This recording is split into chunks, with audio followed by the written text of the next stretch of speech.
Ini bab orang yang berpuasa sengaja muntah.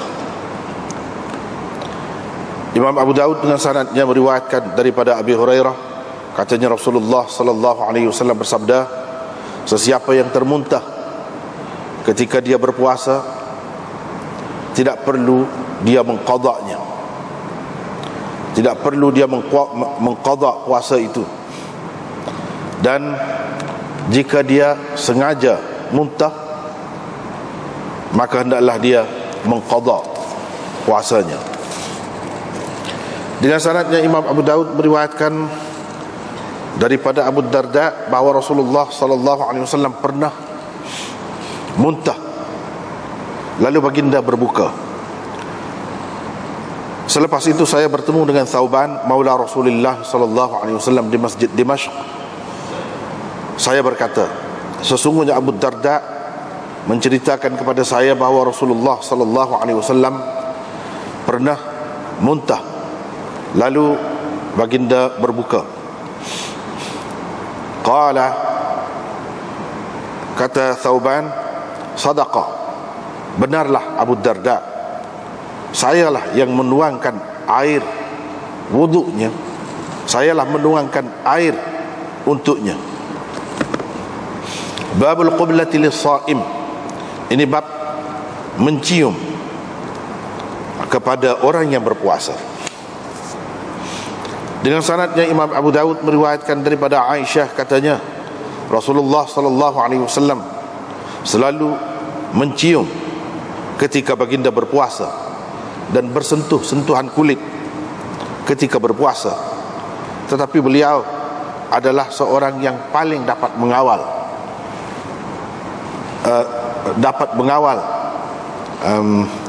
hajatnya ataupun irbihi, maknanya kemaluannya, dapat mengawal nafsunya. Dengan sanadnya Imam Abu Daud meriwayatkan daripada Aisyah, katanya Nabi SAW mencium pada bulan puasa. Dengan sanadnya Imam Abu Daud meriwayatkan daripada Aisyah, katanya Rasulullah SAW mencium saya ketika baginda berpuasa dan saya juga berpuasa. Dengan sanadnya Imam Abu Daud meriwayatkan daripada Jabir bin Abdullah, katanya, kata Umar bin Al-Khattab, saya hasyashtu, teringinkan atau tertarik, ada berapa makna dia tu, maka saya mencium ketika saya berpuasa. Selepas itu saya kata, wahai Rasulullah, hari ini saya telah melakukan satu perkara yang besar. Saya telah mencium ketika berpuasa. Nabi SAW bertanya, bagaimana kalau engkau berkumur dengan air ketika berpuasa? Kata Isa bin Hammad dalam hadisnya, saya jawab, kata saya, yakni Sayyidina Umar, la ba'sa, tidak mengapa. Qala famah, Nabi SAW bersabda, dah tu, kalau kita bahasa Kelantan, dah. Babus shaim yabla'ur riq, ini bab orang berpuasa menelan air liur. Dengan sanadnya Imam Abu Daud meriwayatkan daripada Aisyah bahawa Nabi SAW selalu menciumnya ketika baginda berpuasa dan menghisap lidahnya. Ini bab larangan berbuat begitu kepada orang muda. Dengan sanadnya Imam Abu Daud meriwayatkan daripada Abi Hurairah bahawa ada seorang lelaki bertanya Nabi SAW tentang bersentuh-sentuhan kulit bagi orang yang berpuasa. Baginda SAW membenarkan kepadanya. Datang pula orang lain, yakni dengan mengemukakan soalan yang sama. Nabi SAW melarangnya. Didapati orang yang Nabi SAW telah benarkan itu adalah seorang tua, dan orang yang dilarangnya pula adalah seorang muda. Itulah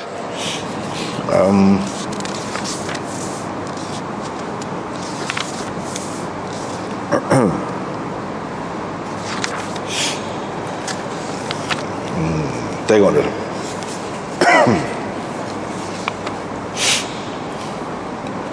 Babus Sha'im yastaqi hamidan. Dalam kitab kita ni syarah dia tu yastaqi gitu, ya begitu. Sepatutnya di atas ya tu ada hamzah, yastaqi gitu. Yastaqi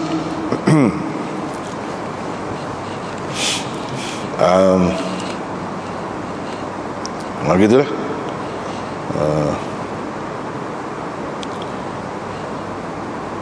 Bawah pula gitu juga, atas pula gitu juga. Sepatutnya ada hamzah di atas ya, yastaqiu, istaqa'a yastaqiu.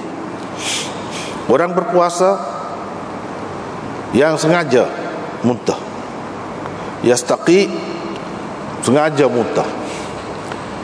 Yastaqi, istaqa'a yastaqiu, mencari sebab, menyebabkan muntah. Amidan dengan sengaja. Yang ni kalau bahasa kita Kelantan ni, pisah muntah. Pisah muntah.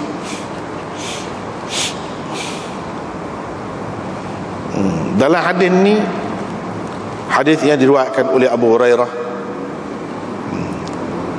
katanya Rasulullah sallallahu alaihi wasallam bersabda, sesiapa yang termuntah, maknanya tidak dengan sengaja, ketika dia berpuasa, dia tidak kena qada. Mana puasa dia tu sah, dia boleh meneruskan puasanya, tak perlu dia batal puasa dia tu, berhenti puasa dan qada pada masa lain tak perlu. Sebabnya dia tidak sengaja, termuntah. Sebab itu kita terjemah termuntah. Tapi orang yang istaqa'ah, sengaja muntah atau pisah muntah ataupun menyebabkan jadi muntah dia tu sendiri, falyaqdi, dia kena qada. Dia kena qada. Zahirnya bila pisah muntah lagu tu, bila sengaja muntah dengan cara kita jolok tangan ke dalam tekak kau dan sebagainya, batal lah apa ni puasa kita tu. Jadi bila batal, itulah sebab kena qadanya. Itulah sebabnya kena qada.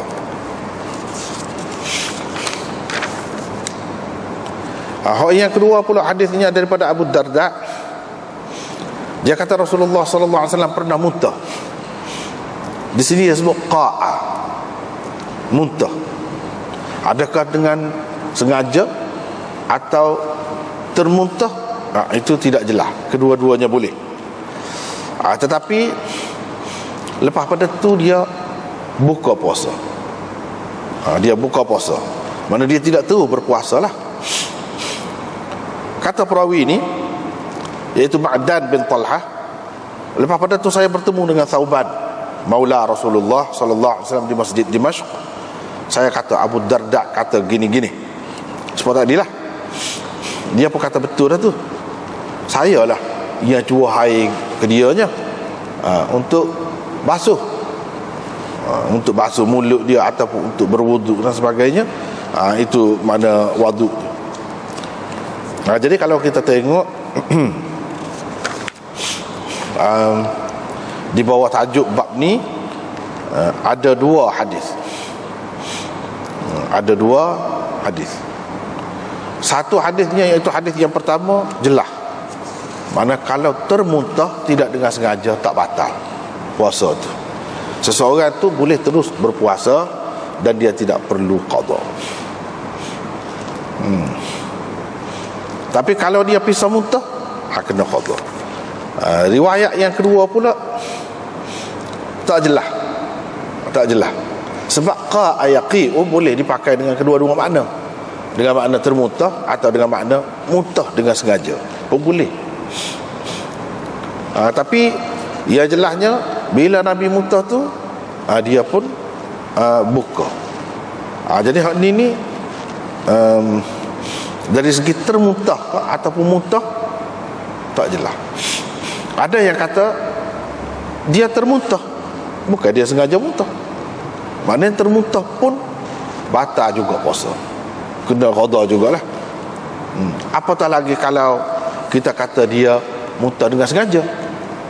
Kalau muntah dengan sengaja supaya dengan hadis tadi lah.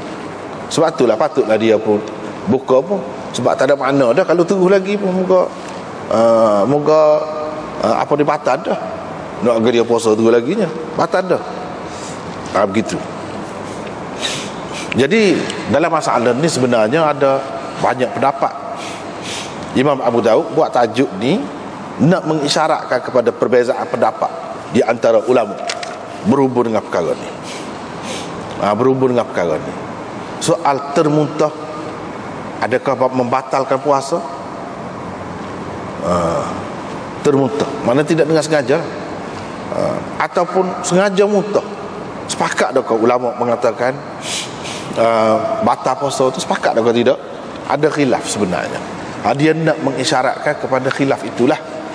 Jadi antara hadis yang menjadi dalil kepada ulama yang berpendapat kalau termuntah batal kena qada, kalau kalau termuntah tak kena qada, tak batal. Kalau muntah dengan sengaja, waktu batal dan kena qada. Jadi dia pegang dengan hadis ni. Inilah hadis pegangan dia. Imam Abu Daud pun nampaknya daripada tajuk yang dia buat tu, sebab pengarang kita hadis ni kita nak tahu pendapat dia, tengok tajuk. Tengok tajuk dia. Itu kaedah tu. Kaedah memang kaedah. Tajuk yang dia buat. Memang tahu dah ada khilaf tu. Tapi kalau kita nak tahu dia sendiri tu lagu mana? Kita tengok tajuk. Jadi tajuk dianya bagi Imam Abu Daudnya, kalau termuntah tak batal puasa. Tak perlu qada. Tapi kalau muntah dengan sengaja, itu batal. Itu pendapat dia. Sebab itu dia buat tajuk tu gitu. Dia buat tajuk gitu. Baiklah. Dalam syarah ni dia ada sebut 195. Qala Asy-Syaukani al-hadits akhrajahu Ibnu Hibban wa Ad-Daraqutni wal Hakim wa lahu alfaz.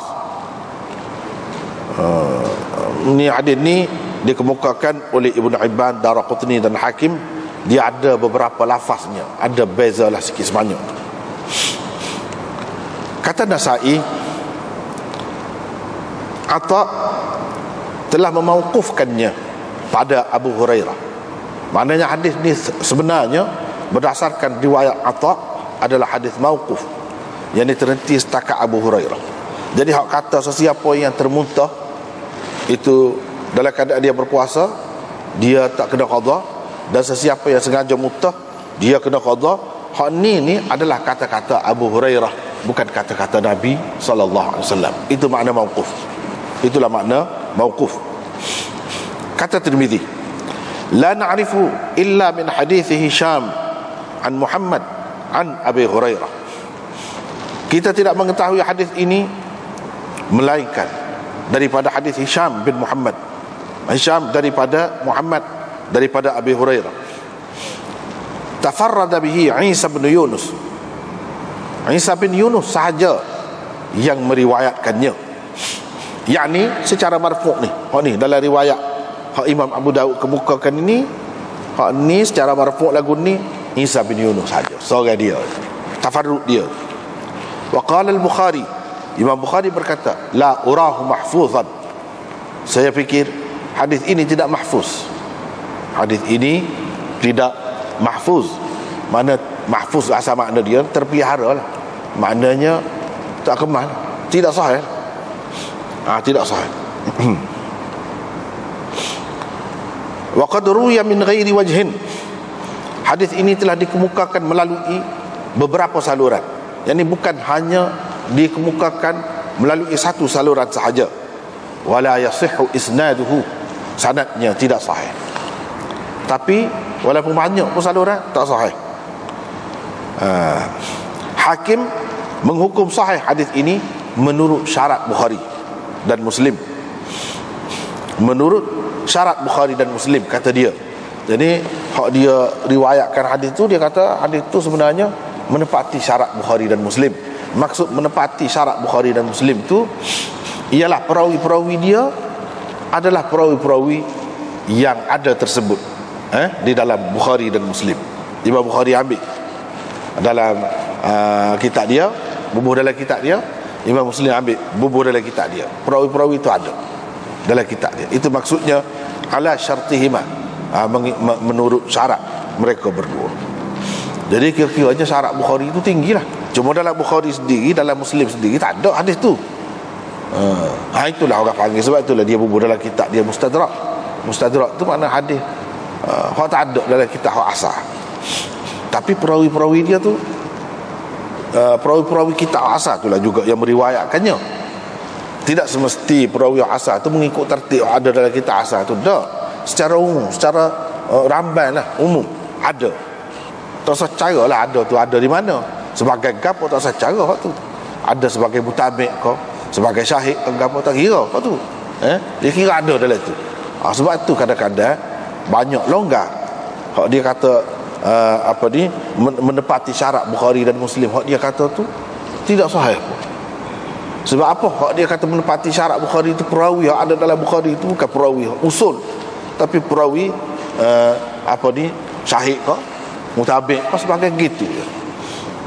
Ataupun perawi yang dikemukakan di dalam ta'liqat Imam Bukhari dalam tajuk bab dia. Begitu juga dengan Muslim, gitu. Maksud Imam Bukhari kata tidak mahfuz hadis ini, yakni hak marfu'. Hak marfu' itu tidak mahfuz. Hak mauquf ada, hak mauquf sahih. Jadi maknanya antara dua keadaan, sama ada hadis ini marfu' ataupun mauquf, hak mana lebih kuat? Hak lebih kuatnya ia sebagai mauquf, bukan sebagai marfu'. Itu ya maksud dia nya. Wa fil bab mauqufan an Ibn Umar inda Malik fil Muwatta wa Syafi'i. Dalam bab ni berhubung dengan masalah ni ada hadis mauquf daripada Ibn Umar. Mauquf juga, mana berhenti setakat Ibn Umar lah. Ini ada dalam Muwatta Imam Malik dan diriwayatkan oleh Syafi'i juga dengan lafaz man istaqa'a wa huwa sha'imun fa alayhi al-qada wa man dhara'ahu al-qai'u fa laysa alayhi al-qada. Sesiapa yang muntah dengan sengaja, dengan pisah, maka dia kena qada. Dan sesiapa yang termuntah, dia tak kena qada. Qala wal hadith yadullu ala annahu la yabtulu sawm man ghalabahu al-qai. Qala, yani Syaukani ni, mungkin dia ambil daripada Syaukani ni. Syaukani kata hadis ini menunjukkan bahawa tidak batal puasa orang yang termuntah dan tidak wajib qada atasnya. Tetapi puasa orang yang sengaja mengeluarkan muntah dia, hak tu batal, wajib kena qada. Antara ulama yang berpendapat begini dari kalangan sahabat lagi sampai kemudiannya, iaitu Ali ibn Umar, Zaid bin Arqam, Zaid bin Ali dan Asy-Syafi'i. Qultu, kata Syekh Khalil Ahmad ini, wa kadzalika qalat al-Hanafiyah. Ulama-ulama dalam mazhab Hanafi berkata begitu juga. Mana kalau tidak sengaja tak batal, kalau sengaja tu hak batal. Wa qala Ibn Mas'ud, ni hak khilafnya, ni hak khilaf ni adalah Ibn Mas'ud, Ikrimah, Rabi'ah, Al-Hadi dan Al-Qasim. Al-Hadi dan Al-Qasim ni imam yang diterima di kalangan mazhab Zaidiyah. Mazhab Zaidiyah berpendapat tidak batal puasa, sama ada dengan sengaja kah atau tidak dengan sengaja, tak batal. Baru membatalkan kalau hak mutah tu telai pula, baru batal. Mereka ni berpendapat begitu. Di kalangan sahabat Ibnu Mas'ud, tabi'in, Ikrimah, Rabi'ah dan seterusnya tadi seperti tadi. Dengan sengaja. Mereka berdalil. Jadi makna kan tu ada khilaf dah tu. Imam Abu Daud nak isyarat kepada khilaf tu lah. Ada khilaf lagi situ. Ada hak kata sengaja ke tidak sengaja ke tak batal puasa. Hak batal-batal ni tak kira lah sengaja ke tidak sengaja ke, nya telai balik. Barulah batal. Kalau tak telai sengaja ke atau tidak sengaja ke tak batal. Sebab batal-batal ni kerana masuk, benda hak masuk, bukan kerana benda hak tubik. Dia faham lagu tu. Antara hadis pegangan mereka, dalil merekanya, iaitu 3 perkara tidak membatalkan puasa. Yang sebelum ni kita sudah jumpa dah kan. Apa ni pada muka surat 188 dahulu. Iaitu la yuftiru man qa'a wala man ihtalama wala man ihtajama. Tidak batal puasa orang yang muntah. Orang yang muntah tak kira lah termuntah, kau muntah dengan sengaja tak kira lah muntah. Orang yang berikhtilam dan orang yang berbekam tak batal. Dia pegang dengan hadis tu lah. Padahal kita sudah faham dah hadis tu baru ni kan. Bicara dah tu tidak sahih. Tapi itulah sebab Imam Abu Daud tafsir tu dia buat tajuk ni orang yang muntah dengan sengaja. Lah mana hukumnya? Ni hadisnya. Sebab dia kira hak ni lebih kemah daripada hak tu. Lebih kemah daripada hak tu. Tapi mereka tak ada pegang dengan hak tu.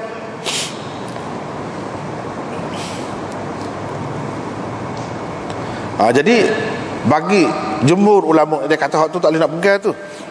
Tak boleh nak buat dalil.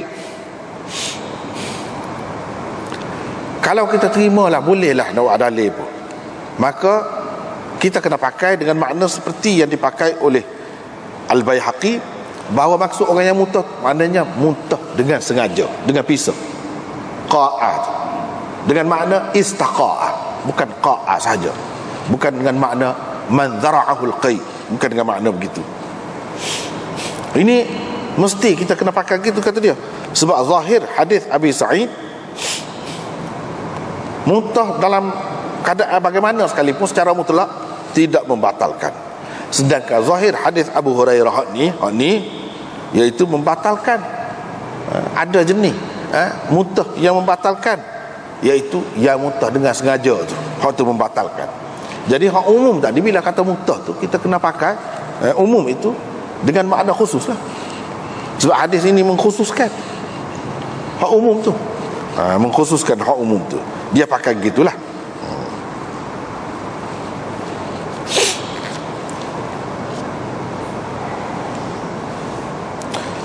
Lepas tu ada nota nombor 2 bawah tu, dia kata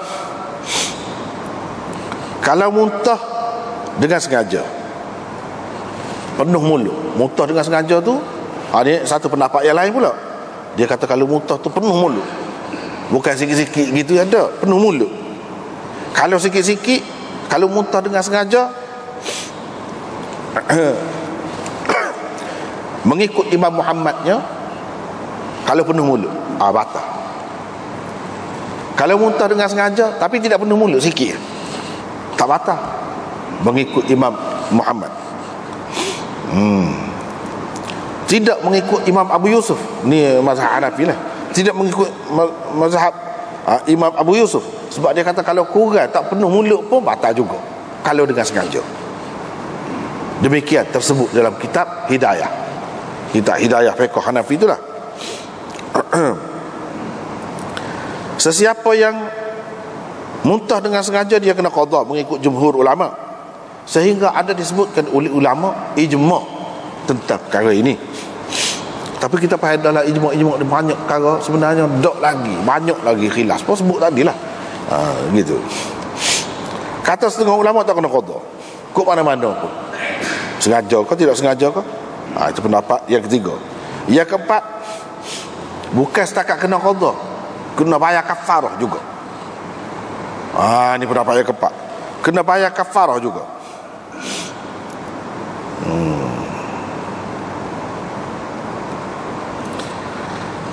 Lepas tu mengikut imam mazhab Pak mazhab ni, orang yang muntah tidak kena qada, maknanya tidak sengaja lah. Tidak sengaja, tidak kena qada.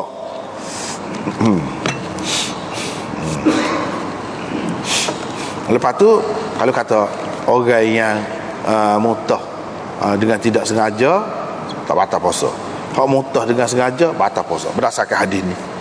Masalahnya ada setengah ulama dia tak sepegang gini. Apa dia tak sepegang gini? Dia kata tak batal berlaku mana-mana, sengaja ke tidak sengaja ke. Atau ada yang mengatakan batal berlaku misalnya, dia kata batal berlaku, sengaja ke tidak sengaja ke batal berlaku, sebalik daripada kita sebut tadi. Ada juga yang kata gitu. Apa ni hadis ni ada, dia pertikailah hadis ni, tu masalah. Misalnya tengok nombor 3 bawah, hadis ini dipertikaikan oleh Ibnul Qayyim di dalam Kitabus Salahnya. Kitabus Salah dia pertikaikan hadis, mana hadis ini tidak sahih. Imam Bukhari pun katakan tidak mahfuz. Bila tidak mahfuz, di mana tidak sahih lah. Kalau nak pegang. Lepas tu kalau kita kata ni sahih, hak sahih tu ada tu, hak sahih ada tu, hak sahih tu mauquf. Lepas tu tak saya pegang kau hak mauquf. Tak saya pegang kau hak mauquf. Takkanlah sahabat nak keluar pendapat dia sendiri, suka hati dia. Mestilah dia tahu daripada Rasulullah sallallahu alaihi wasallam. Mungkin kita boleh kata itu mauquf, itu fi hukmil marfu', serupa dengan marfu' jugalah, sebab ni masalah hukum, takkan dia nak rekod sendiri. Mungkin orang kata gitu. Jadi walaupun hak dipertikaikan, hak marfu' tu dipertikaikan, tak apalah ada hak mauquf. Hak mauquf kita boleh pakai juga. Ni kata hak tu kata dah, hak ni masalah ni betul dia berkait dengan hukum, tapi masih berkait dengan ijtihad. Boleh ijtihad, bukan masalah dosa pahala, bukan masalah surga neraka. Kalau dosa pahala tu dia tak bolehlah ijtihad. Kalau cerita tentang akhirat dia tak bolehlah ijtihad. Tapi kalau masalah hukum ni masih boleh ada ruang untuk berijtihad. Jadi hak mauquf tu boleh jadi ijtihad sahabat saja gitu, sahabat lain tidak. Ijtihad dia, apa kita kata ijtihad dia, iyalah ijtihad dia, apa tak boleh pakai. Ijtihad dia tu sahabat lain ada kata lagu lain pula. Kalau nak pakai hak pendapat sahabat lain pun boleh juga. Kalau hak dia tu betul-betul hak Nabi, tentulah sahabat lain tidak langgar.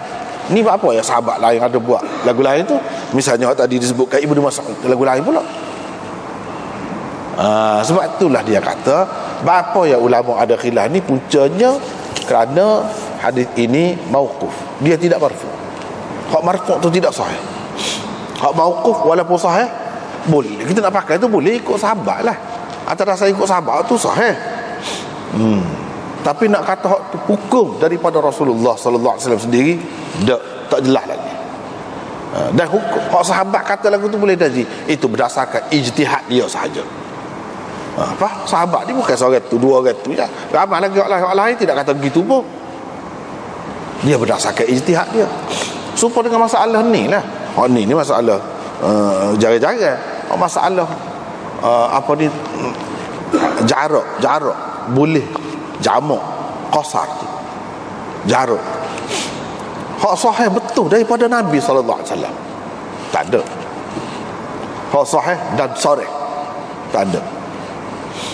Hak adanya gini-gini, sejauh gini-gini daripada sahabat sahih. Apa nak ikut boleh, memang orang ikut dah pun. Sebab itu iman tu ambil orang ni, iman tu ambil orang ni, tak serupa. Daripada Nabi sallallahu alaihi wasallam sendiri, daripada Nabi sendiri tak ada hak sahih. Misalnya hak tu serupa juga ni. Kalau ada orang terima pun, ya dia terima, tak apalah, bukan semua terima. Imam Bukhari kata tidak mahfuz. Bila dia kata tidak mahfuz, dia tak terima lah. Itulah Ibnul Qayyim pertikaikan, Ibnul Qayyim pertikaikan hadis ni.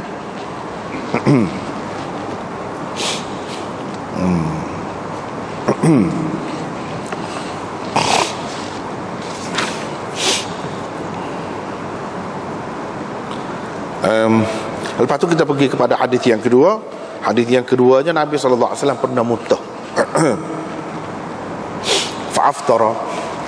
Bagi orang yang kata mutah ni tak kira mutah dengan sengaja ke tidak sengaja, dia pakai umum hadis ni. Umum hadis ni. Sebab qa'ayaqi boleh dengan makna mutah dengan sengaja, boleh juga dengan tidak sengaja. Jadi kita pakai umum.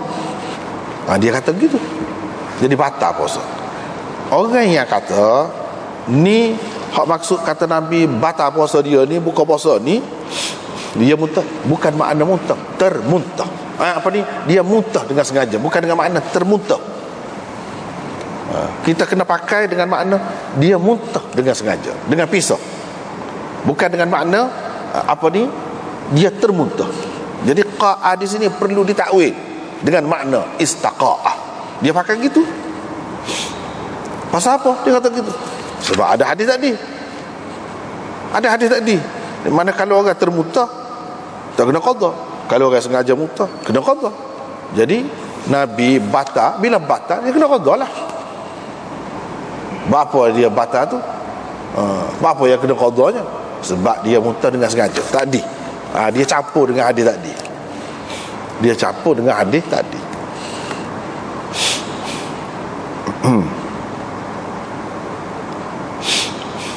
Lepas tu buat apa ya pisau muntah ni, buat apa? Pisau muntah tu buat apa? Jadi pisau muntah ni banyak sebab. Takkanlah saja-saja nak muntah. Misalnya salah makan benda hak mabuk ke, atau benda basi ke, benda tak molek ke, boleh bahaya ke diri kita. Jadi mana dia tak masuk dalam lagi baru makan, jolok misalnya. Ataupun benda tu sudah makan dah, tapi boleh diikhtiar supaya muntah. Kalau muntah mana tahanlah, tidaklah teruk sangat. Boleh jadi ada keadaan itu berlaku. Sebab itu dia sengaja muntah tu. Jadi sengaja muntah gitu.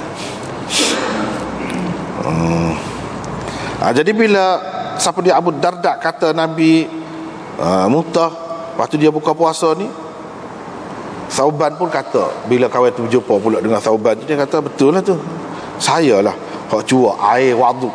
Wadu ni makna air untuk seseorang berwudu. Orang panggil wadu. Wudu di mana perbuatan. Berwudu tu ambil air sembahyang. Setengah-setengah ulama dia takwil. Dia takwil gini, qa'a fa aftara. Jadi makna hadis ni iaitu Nabi sallallahu alaihi wasallam puasa sunat. Lepas tu dia pun muntah. Bukan sengaja muntah, dia muntah. Bila muntah dia jadi letih,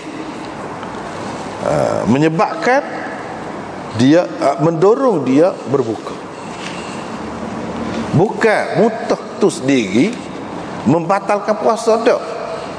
Tak batal. Hak sengaja kau, hak tidak sengaja kau tak batal. Ini batal ni dengan sebab dia letih, dia pisah buka. Nak suruh tidak letih. Gitu. Ada yang takwil macam tadi. Jadi dia berbuka tu dengan sebab dia letih, bukan dengan sebab muntah sendiri membatalkan puasa. Ada juga yang takwil gitu.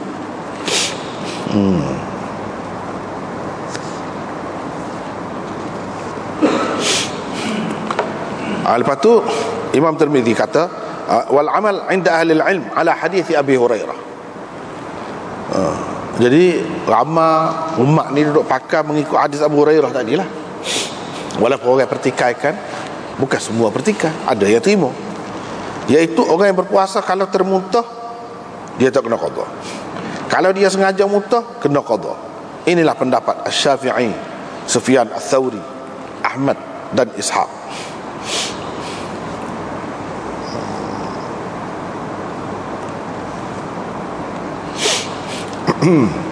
Zailai dalam Nasbur Rayah dia kata, hadis ini diriwayatkan oleh Ibnu Hibban di dalam sahihnya, Hakim di dalam Mustadrak, dan dia kata sahih menurut syarat Bukhari dan Muslim, tetapi mereka berdua tidak mengemukakannya. Mana tak ada dalam Bukhari Muslim, tak ada.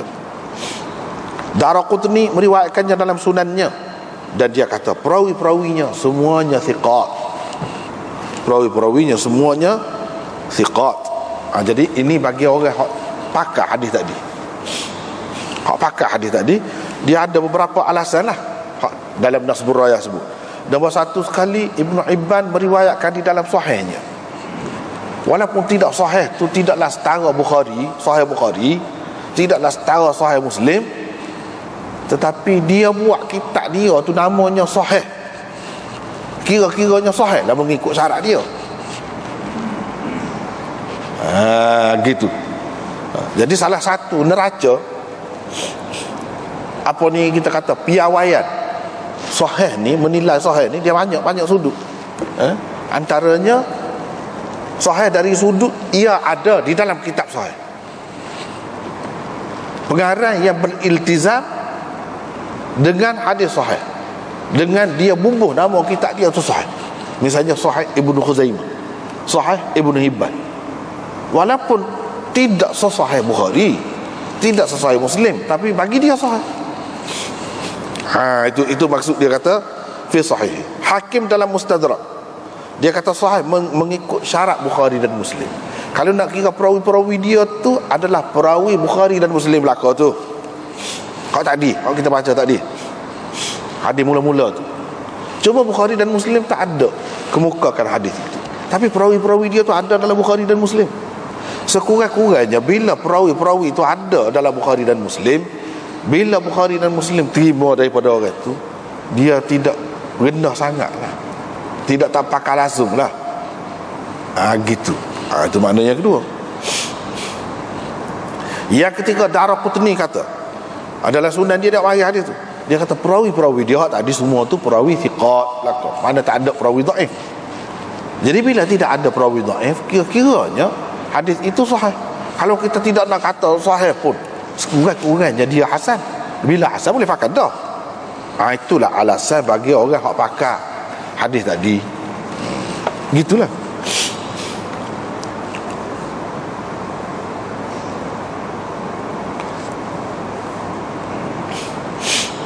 Lepas tu Sauban kata, saya lah ia cua air wuduk untuk Nabi sallallahu alaihi wasallam. Apa ini cara ke puasa? Apa ya, kalau batal puasa apa ya ambil wuduk untuk apa? Wuduk. Maknanya kira-kiranya Nabi tadi ada ismaya. Bila ada ismaya dia muntah. Seperkaranya yang berlakunya batal puasa. Perkara yang keduanya batal ismaya dia. Batal ismaya. Jadi bila dia nak semaya atau nak melakukan sesuatu yang kena ada air semaya, dia pun itulah sebabnya dia berwuduk. Sayalah curah air semaya ke dia je. Inilah pegangan Imam Abu Hanifah yang mengatakan kalau muntah batal juga wuduk. Ada inilah antaranya pegangan dia. Dengan sebab muntah batal juga wuduk. Bukan batal puasa saja, batal wuduk.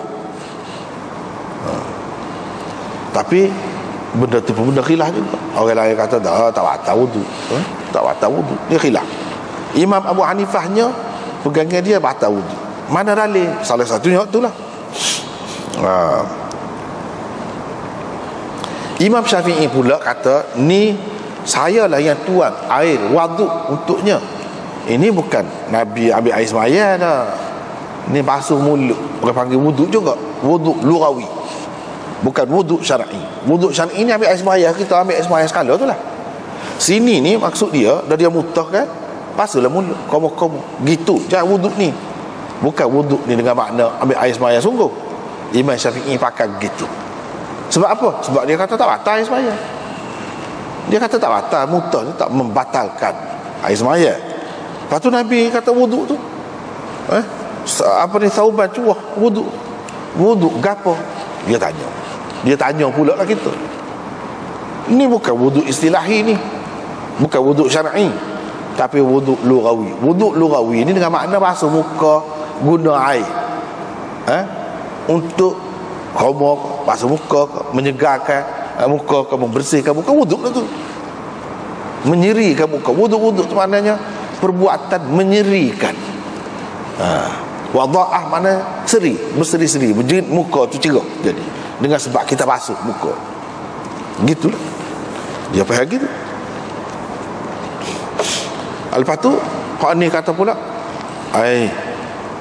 Dia gini masalahnya, Nabi bila sebut kata wudu, kita kena pakai dengan makna hak dia bawa lah lagu mana. Yang ni dengan makna syar'i lah, apa ya duk kena agialah makna lughawinya pula nya. Kerana Nabi kan ni, kalau kata dia ambil air sembahyang, ambil air sembahyang kita faham lah apa ambil air sembahyang dengan makna komo ke apa lagu tu. Dia kata gitu. Hak ni pula kata benda hak kita jumpa dalam Quran dan Sunnah ni tidak boleh kita pakai semua-semua dengan makna syar'i. Ada kalanya ia dipakai dengan makna lughawi. Banyak contohnya.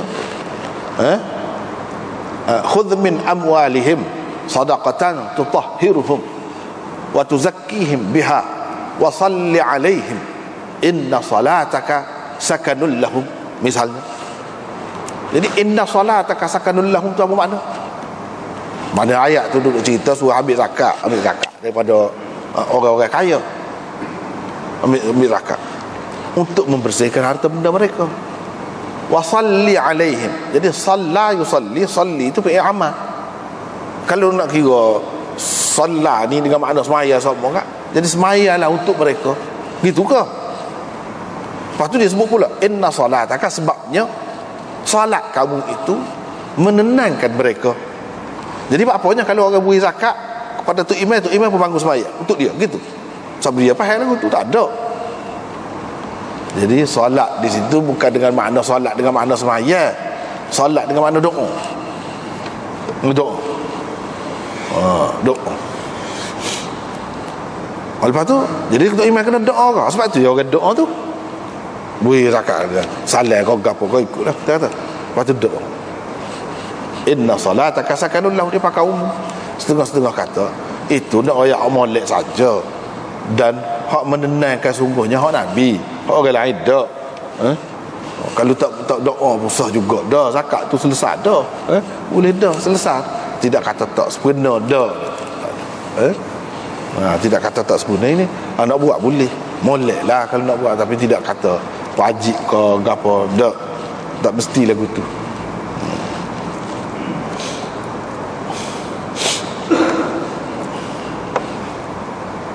Jadi itulah perbahasan ulama. Ni kata gini, ni kata gini, dia pakai kaedah-kaedah tadilah. Ni kata kalau istilah agama, kalau Nabi guna lebih molek kita pakai hak tu. Dengan makna gitu. Imam Abu Hanifah pakai hak tu sini. Tapi ada ketika lain dia tidak. Kalau gini juga masalah timbulnya. Bertentangan di antara, bertarik-tarikkan di antara makna lughawi dengan makna syar'i. Kadang-kadang dia pakai dengan makna lughawi pula tempat lain. Sini dia pakai dengan makna syar'i. Itulah orang panggil ijtihad. Imam Syafi'i pula tempat lain pula dia pakai dengan makna lughawi, dia pakai dengan makna syar'i pula. Sini dia pakai dengan makna lughawi. Bukan dia tak pakai, makna tak pernah pakai. Bila pakai dengan makna syar'i semua, dia tak pernah pakai dengan makna lughawi, tak terima. Tak ada lagu tu. Semua terima. Cuma orang ni kadang-kadang sini dia pakai gini, sini pula lagu lain. Orang lain sebaliknya. Begitu. Babul qiblati, ini bab cium. Cium ni maksudnya orang kita panggil, orang Kelantan panggil siung lah. Siung orang, bukan siung bunga tu. Siung air wangi ke? Tak. Siung asal lima nipis ke? Tak. Siung orang, qiblah. Siung orang maknanya kalau isteri dia siung isteri dia. Kalau isteri dia siung untuk laki dia, misalnya begitu. Kalau siung anak tu, tak masuk tu tak termasuk. Kalau siung anak tu tak termasuk ni. Maksudnya yang boleh menaikkan nafsu. Hak biasanya halalnya kita orang Islam ni suami isteri. Suami isteri. Lepas tu kalau siung orang lain tu dosa. Apa kalau siung serupa juga hukumnya. Hak berkait dengan puasa ni, dosa tu satu perkara lain. Kalau hak suami isteri ni adakah dosa? Boleh ke tidak? Dalam keadaan berpuasa ni nak siung-siung lagu tu boleh ke tidak? Itu persoalannya. Jadi Imam Abu Daud mari sini, dia nak ayat hukumnya lah. Nak ayat hukum. Boleh ke tidak? Jadi nak tahu boleh ke tidak, tengok Nabi buat ke mana. Cumanya hak Nabi buat ni kadang-kadang dia lagu lain keadaan ni. Sebab dalam hadis tersebut dia sangat dapat mengawal nafsu dia, diri dia. Orang lain tidak lagu tu. Bila orang lain tidak lagu tu, tak boleh lah. Maknanya ada yang faham tak boleh, dengan sebab orang lain tu tidak begitu. Tak ada sebab supaya ada pada dia. Ada yang kata dia boleh, maknanya boleh lah orang lain pun. Itu menunjukkan boleh lah untuk orang lain pun. Cuma kena tahulah hukum dia. Boleh tu boleh setara mana. Kena tahulah. Mana kalau siapa keluar air mani tu, siapa batak puasa dah tu. Tak boleh lah kalau setara tu. Tapi kalau tidak setara tu, boleh. Sebab apa? Sebab Nabi buat. Pak kita kata dia boleh kawal diri dia, dia boleh kawal diri dia lah Nabi. Masalah dia boleh kawal diri dia tu tak apalah dia. Tapi bini dia, bini dia tidak ada maksud. Mana dia tahu bini dia boleh kawal atau tidak boleh kawal? Kalau boleh kawal pada ketika lain, boleh jadi pada ketika tu tidak. Mana kita tahu? Lepas tu dia kata Nabi tahulah, kita tak tahu pun dah. Tak boleh lagu tu. Masalah nak memahami hukum, nak memahami dalil ni tak boleh lagu tu. Dia kira umum. Bila ada kemungkinan isteri dia tu tidak dapat mengawal diri dia, naik nafsu, boleh jadi keluar air mani, bapa dia tebal siung tu. Sepatutnya kena jagalah kalau tak boleh. Maknanya boleh lah. Sebab tu dia kata boleh. Gitu je benarnya. Jadi Imam Abu Daud nak rayaknya hukum. Ada khilaf juga dalam perkara tu. Siung atau cium kepada orang yang berpuasa ni apa hukum? Ada khilaf. Mana dalil? Dalil tu. Dalil dia sama. Hak kata boleh pun, hak tu juga dalil. Hak kata tak boleh, hak tu juga. Cuma dia faham cara masing-masing. Cara masing-masing. Ahli kimia, dia pergi tengok bunga ros, dia kira nak ambil bunga ros, nak ambil air mawar dia. Nak ambil air mawar dia tu, nak proses, nak ambil air mawar dia, nak ambil pati dia. Dia fikir kot tu. Penyair pula tengok bunga ros tu, ambil idea syair, keluar syair. Dia nak tulis syair dia, waktu dia duduk pergi di taman bunga tu, duduk nengung taman bunga, duduk tengok bunga tu, tu idea tulis. Masing-masing orang ni nampak gini, orang ni nampak gini. Gitulah. Cumanya hak tu terlalu umum sangat. Hak ni berkait dengan hukum. Orang tengok hadis, dia kata begini, dia kata begini. Jadi kalau hadis yang pertama ni, Aisyah kata Rasulullah sallallahu alaihi wasallam selalu kana yuqabbilu. Kana kalau sebut sebelum pada fi'il mudhari, dia menunjukkan madhi istimrari. Dia royak kemudian. Dulu Nabi sallallahu alaihi wasallam selalu buat lagu ni, bukan sekali. Bukan sekali. Selalu rajin. Kita kata kalau bahasa kita Kelantan ni, rajin siung. Rajin siung dia tu. Dalam keadaan dia berpuasa, dia siung. Lepas Nabi siung agak dia. Bukan saja dia nak ayat hukum untuk kita lah, panduan untuk kita lah dalam bab hukum ni. Dia tidak kata bulan tidak puasa saja boleh siung, ataupun ketika tidak berpuasa saja boleh siung. Ketika berpuasa pun boleh juga. Jadi perasaan kasih sayang tu boleh dinyatakan pada keadaan lagu mana-mana pun. Dalam keadaan lagu mana-mana, bulan gapo pun, bulan puasa pun boleh juga. Tidak kata bulan puasa kan jadi kasar. Tak ada dah. Seperti skala. Apa dia jadi itu menjauhkan diri, tak disentuh. Tidak. Nak ayatnya agama ni nak ajar kemesraan dalam keluarga antara suami isteri, dan kemesraan yang macam tu tidak melampau lah, tidak salah walaupun dalam seseorang tu buat ibadat, tidak salah. Walaupun dia tengah duk puasa tu, puasa ni ibadat lah, tidak salah. Tidak kata bila seseorang ni buat ibadat habis putus hubungan dengan isteri, dengan anak bini je. Hubungan kemesraan hak biasa tu masih lagi boleh buat. Itu maksud hadis yang pertama. Lepas tu ayubashiru, dia bersentuh-sentuh kulit. Mana tidak kata berlapik. Kalau berpuasa tu supaya keadaan tidak berpuasa juga sentuh kulit. Kalau duduk dekat sekali mana sentuhlah kulit dia tu, tidak berlapik. Bukan makna yubashiru ni mubasyarah ni makna bersetubuh. Tak ada siapa dia kata lagu tu sini bersetubuh tak boleh. Ni makna bersentuh Tuhan kulit sekadar tu dalam keadaan berpuasa. Tetapi Nabi ni seorang yang sangat dapat mengawal atau paling dapat mengawal nafsunya. Daripada situlah hak kita kata tadi tu, hak ni kata botol dia tu dapat mengawal nafsu dia, maka boleh. Orang lain pun lagu tu juga boleh juga kalau dapat mengawal nafsu. Kalau tidak dapat mengawal nafsu, tak boleh. Sebab apa tak boleh? Sebab takut batal puasa tu lah. Bila keluar air mani, kalau keluar air mazi saja, air mazi tak apa. Tapi tak molek lah. Tak molek lah. Jadi setara mana tak boleh? Haram lah kau. Haram. Nak kata haram ialah kalau sampai membawa kepada terbatal puasa tu, ya boleh haram. Kalau tidak, ya hukum tu berubah-ubah lah keadaan tu. Ringan sikit makruh. Kalau tidak harus.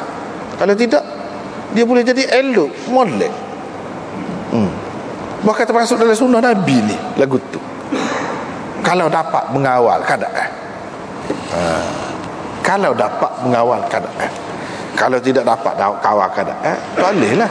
Waktu tu memang dah. Waktu tu lepas tu saat ni dia sebut ketika puasa ni puasa gap. Boleh jadi orang terfikir puasa sunat kok. Puasa gapa-gapa, puasa fardu boleh jadi juga. Jadi dalam riwayat yang kedua ni, riwayat daripada Aisyah, dia kata Nabi SAW cium pada bulan puasa. Jadi kalau pada bulan puasa, dalam keadaan puasa, dengan puasa fardu adalah tak ada dah sunat. Maknanya boleh cium ni bukan dalam keadaan berpuasa sunat saja. Puasa fardu, bulan puasa tu pun boleh juga. Kita kata bulan ibadat, beribadat puasa. Jadi nak buat benda-benda lagu tu boleh ke? Tak apa, boleh. Lepas tu riwayat lagi daripada Aisyah, kata dia Rasulullah SAW cium saja ketika dia puasa. Saya pun puasa juga. Ni nak ayat takut tadi satu pihak saja puasa, satu pihak lagi tak. Sebab tu dia cium. Tadi puasa sunat bukan puasa fardu. Jelas dah puasa fardu pun ada juga. Tapi boleh jadi seorang saja puasa, Nabi saja puasa, hak dia cium tu tidak puasa. Ada. Ni hadis yang selepas ni nak menceritakan dalam keadaan kedua-dua berpuasa pun boleh juga. Daripada sinilah ulama-ulama mengatakan cium tu sendiri tak apa. Hak tak sesnya kalau keluar air mani sampai ke situ ataupun sampai membawa kepada persetubuhan, tu hak tak boleh. Kalau tidak tak apa, ke mana-mana. Kalau sekadar naik perasaan sikit, naik kita kata nafsu, tak apa lagi. Sebab apa?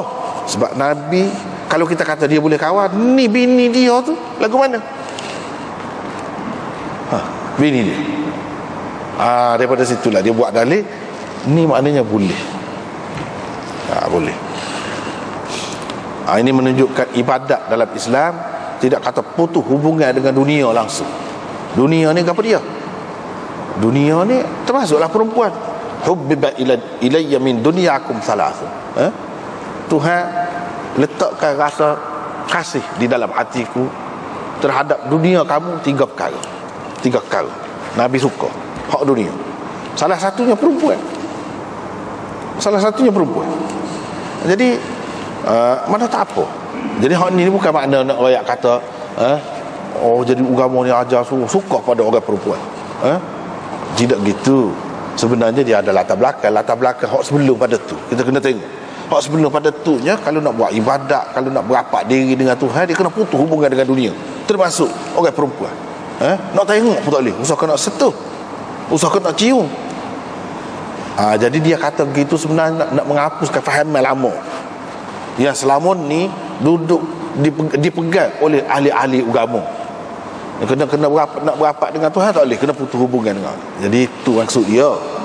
Bukan nak kayak Nabi tu hati dia terlekat sangat nak kau retina, nak kepada wangi-wangian dunia. Dah, tidak makna begitu. Tidak makna begitu. Seterusnya riwayat daripada Jabir bin Abdullah,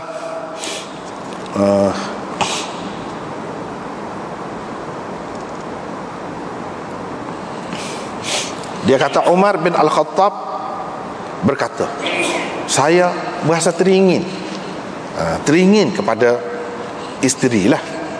Teringin itu berasa tertarik kepada isteri. Lalu saya pun cium dalam keadaan saya berpuasa. Lepas tu dia berasa mungkin tak kena lah, mungkin salah pula. Dia pergi jumpa dengan Rasulullah, wayak kepada Rasulullah sallallahu alaihi wasallam, hari ini saya telah buat satu perkara besar. Satu perkara besar, mana kira-kira tak kena lah. Tak kena lah. Saya telah mencium dalam keadaan saya puasa. Nabi sallallahu alaihi wasallam bertanya, "Pahala ke mana kalau kamu puasa? Kan tidak ambil air semaya. Dalam ambil air semaya tu komo kan? Kamu tak komo kan? Kalau komo jadi lagu mana?" Sayyidina Umar kata, berdasar Isa bin Ahmad, sebab Imam Abu Daud ambil daripada dua orang tu guru dia. Satu Ahmad bin Yunus, yang keduanya Isa bin Ahmad. Dalam riwayat Isa bin Ahmad ni ada sebut gini. Yang ni jawapan Sayyidina Umarnya, tak apa. Bapanya tak apa kalau komo. Dan Nabi tanya saat ni lagu mana kalau komo. Ketika seseorang duduk puasa dia komo saja, ataupun ketika ambil air semaya tu kan ada komo juga. Kau nak tinggal komo tu tak ada. Ketika ambil air semaya bila puasa ni tak boleh komo. Tak apa dia kata. Nabi sallallahu alaihi wasallam pun kata, ada tak apa hak ni pun tak apa jugalah maknanya. Sebab gini, apa yang Nabi buat contoh lah tu. Comel cara dia buat tepat.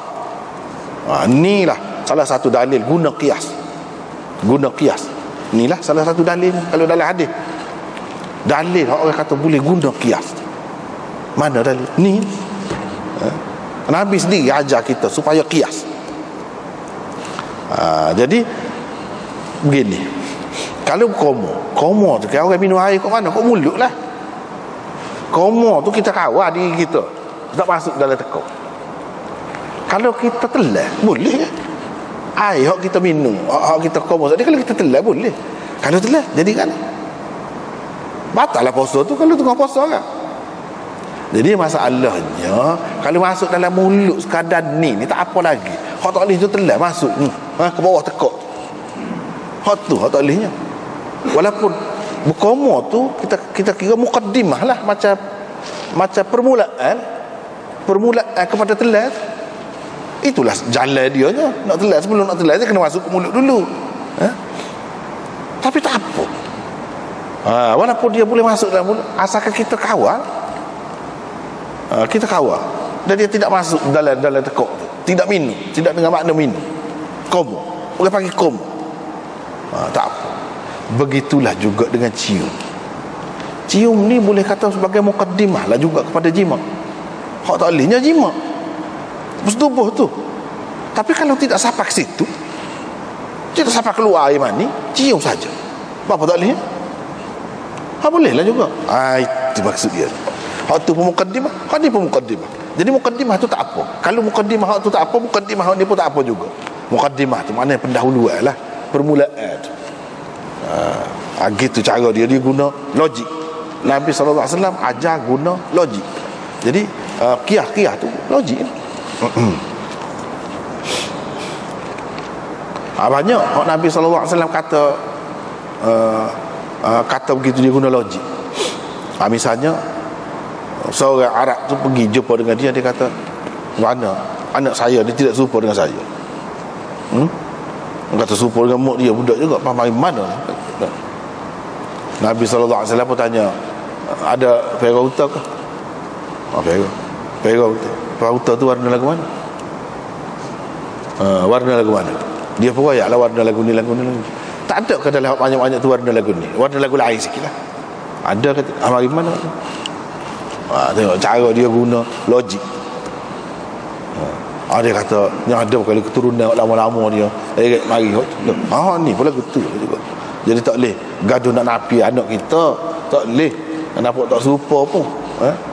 Tak boleh gaduh. Jadi kena tengok dia kadang-kadang dia faktu keturunan ni hak keturunan tu ya kepak. Tuk ya kepak mari lagi. 7 keturunan kan boleh mari lagi. Hak tu. Tiba-tiba dia ada, misalnya kalau seseorang tu putih lah, dia pun putih, bini dia pun putih, apa anak hitam. Misalnya benda-benda lagu tu lah. Nabi SAW ajar guna logik tu. Fikir biar molek. Habis itu. Ini bab orang yang berpuasa telah air liur. Boleh ke tidak? Masalah telah air liur. Telah air liur, kalau air liur sendiri boleh, tak ada gapo. Air liur sendiri. Air liur bukan air ludah. Air liur maknanya hak dalam mulut. Air ludah, bila ludah tubik daripada mulut, itu orang panggil air ludah. Ni air liur, riq, bahasa Arab panggil riq. Air ludah busak, dia panggil buzak atau busak. Hak tu air ludah, hak tubik daripada mulut. Dia ada beza tu. Jadi hak ni dia sebut riq, mana air liur hak dalam mulut. Air liur hak dalam mulut ni kalau hak diri sendiri tak apa. Kalau hak orang lain, dia kata siung tak ada. Siung dah kau siung mulut, telah air liur bini tu lah ke mana? Atau bini telah air liur tu lelaki. Bila dia apa nama ni cium mulut tu, dia isap lidah tu, nyada lah air liur dia tu lagu mana. Imam Abu Daud nak bahas sampai situ, pergi lagi, bukan sekadar siung, pahala ke mana, boleh ke tidak? Lepas tu dia buat mari riwayatnya, Aisyah kata Nabi SAW cium dia dalam keadaan puasa dan isap lidah dia. Bila isap lidah ni, kira-kiranya ada lah air liur sikit sebanyak. Lepas tu Nabi kehera, Nabi ludah ke? Tak ada ayat dalam hadis ni. tak ada ayat. Aisyah tu biarlah, mungkin kita kata dia tidak puasa ke, tak apa lah. Sebab dalam hadis ni tak jelas. Kalau kita kata dia puasa, lagilah parut lagi. Semua tadi dia kata dia pun puasa juga, tapi sini tak ada kata.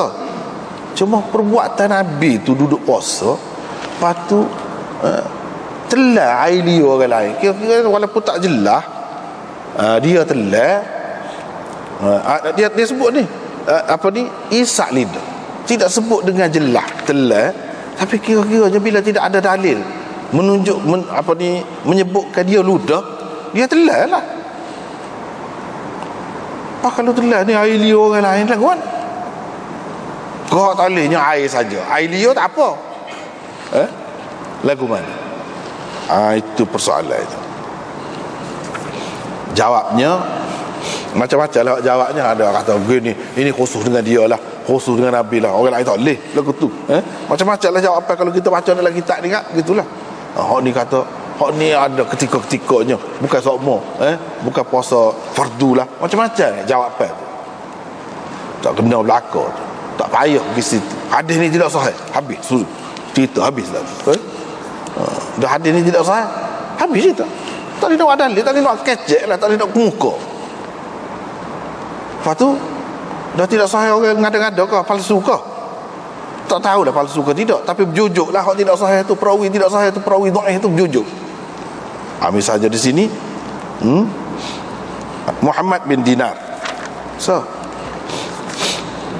Sa'ad bin Aus, 2. Yang ketiga Misdaq, Abi Yahya, 3. Jujuk 3 orang perawi dhaif. Perawi dhaif walaupun tidak tertuduh dusta, tapi tak boleh pakai orang dhaif, tak boleh pakai. Itu selesai jawab kau tu, sudah lah, tak payah kecek banyak-banyak. Supaya ni lah orang nak terima kata Hasan nikah siapa 400 orang bini. Ada orang kata 200, ada orang kata 300 orang bini dia. Apa lagu mana?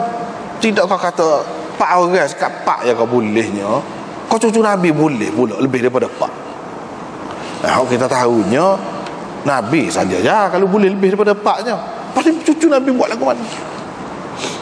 Hak ni kata dia bini berhijrah, sekali nikah 4, sekali cerah 4 lalu. No.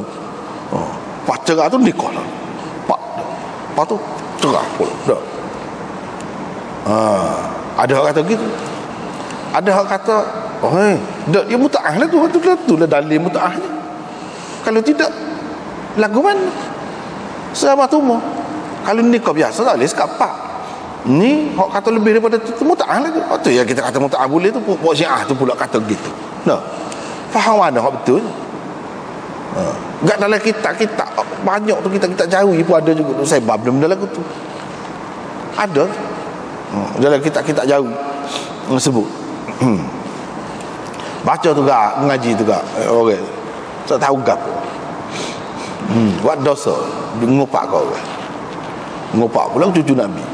Molek benar. Kononnya baca kitab dalam masjid. Baca tak betul. Cuba kita fikir, nak sabar kau lagu tu. Setengah orang dia tak cara dia ada dalam kitab yang berlaku. Tak boleh lagu tu punah. Sebab tu dia kena ngaji benda-benda lagu tu. Hak sebenarnya tak ada suara pun cerita tak ditulis riwayat sahih. Habis lalu cerita. Keras situ. Ni duk ayat gitu, duk ayat gini. Anda baca di dalam kitab ensiklopedia Islam yang ditulis oleh orientalis berapa puluh jilid. Ditulis. Lepas tu diterjemahkan ke dalam bahasa Arab, dalam bahasa-bahasa lain. Hak dalam terjemahan Arab tu dia ada pula dota kaki, pula buat dota kaki tu. Orang sahur pula. Syekh Ahmad Muhammad Syakir ni sahur lah, rujukan lah dalam hadis. Dia duduk bahagia lain. Sepatutnya kak begitu. Habis cerita. Tak ada banyak kecek. Ni duduk bahag. Yalah kalau gitu pun mana baik. Ikut mana-mana pun dia nikah. Daripada orang tak tahu mana orang barat. Ia buat hubungan secara sulit gitu, tidak nikah. Apa perlu duk kecek dua ayat benda-benda lagu tu ya? Seseolah kita terima benda tu sebagai sahih. Mudah. Tidak sahih. Tak boleh bawa ni. Tak boleh bawa. Hujah ni tak boleh bawa. Kita tak terima dulu lagi. Gitu sebenarnya. Hak ni pun gitu juga. Bila tidak sahih, habis itu. Misalnya kita tengok sini, Muhammad bin Dinar ada sebut Ibnu Ma'in laysa bi ba's wa anhu dha'if. Wa qala Abu Hatim la ba'sa bi, wa qala Abu Daud apa ni yughayyiru qabla an yamut. Nasai kata dia ada beberapa lan. Wa qala fi mawdi'in akhar dha'if. Daraqutni kata dha'if. Wa qala marratan dia kata matruk, tak boleh pakai. Ni dia waktu sah. Waktu sah. Lepas tu kalau kita tengok ni pula Sa'ad bin Aus. Ni Muhammad bin Dinar ni ambil daripada siapa? Daripada Sa'ad bin Aus. Sa'ad bin Aus pun Ibnu Ma'in kata dhaif juga. Lepas tu dia ni ambil daripada siapa? Daripada Misda' Abi Yahya. Misda' bin Abi Yahya ni siapa dia? Perawi majhul. Tidak diketahui hal. Imam Zahabi, Ibnu Hibban dan lain-lain kata ni perawi dhaif. Jadi maknanya tak lagi. Habis cerita. Tak ada lah maknanya Nabi SAW duduk isak lidah ke apa. Lepas tu apa ya Imam Abu Daud mari. Dah tahu dah ni tidak sah. Dia mari orang dia. Setengah-setengah dia orang dia tidak faham. Dia duk kritik orang tu, orang ni ada banyak, ada dhaif orang tu banyak. Bukan orang tu orang ni. Imam-imam besar dalam kitab-kitab ni pun ada. Ni kadang-kadang orang kita ni tidak faham. Dan dia kritik Syekh Zakaria tu kat corek ekor kritik. Siapa habis tak ada nilai Syekh Zakaria.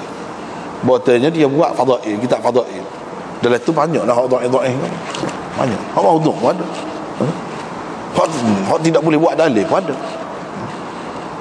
Jadi corek ekor. Kecam. Dia tak ada dah dia. Tak ada ergot. Tak kena lagu tu. Tak kena lagu tu. Kalau pakar hak tu bahaya tu. Lagu mana kita nak kata Imam Abu Daud misalnya ni? Lagu mana? Lagu mana? Bukan Nisa, banyak lagi hak lain. Pak dia tidak komen pun. Kalau mengikut dia tidak komen, kalau mengikut kaedah orang setengah-setengah orang nak pakar, dia tidak komen kat sekurang-kurangnya hasan. Tak betul. Apa hal ni lagu mana? Sadak dia tu. Ulama-ulama rijal duduk bahas, duduk kata ni gini-gini tu lagu mana? Pak Imam Abu Daud tak ada komen. Tidak semestinya kalau dia tak komen tu makna hadis tu boleh pakar. Macam sini. Jadi sebab itu kita kena terutamanya kena faham maksud seseorang pengarang buat tu apa maksud. Apa maksud? Jadi Imam Abu Daud nak ayat sini, kalau orang nak buat dalil tengok ni, tak boleh. Dalil-dalil ni kena hak lagu mana? Hak ni nak kata sahih pun tidak, hasan pun tidak. Dah dhaif boleh buat dalil. Tak boleh buat dalil. Masalah batal air semaya, apa ni, batal puasa dengan sebab apa nama ni, telah air liur orang lain. Kalau nak ambil sini tak boleh. Sebab ia tidak sah. Itu maksud dia nya. Nak ajar kita. Bukan nak dalam kitab ni boleh buat dalil dah. Tak, tidak begitu. Kalau kita kata begitu, silap kita. Silap kita. Silap kita. Dia selain daripada tu nak ajar kita, nak memperkenalkan perawi-perawi. Kita kata tak kenal ni. Sebab tu dia kena ngaji. Sebab tu kitab ni orang buat ngaji. Orang tidak baca sendiri. Kalau baca sendiri boleh dia kena lah betul. Itulah sebab kena ngaji.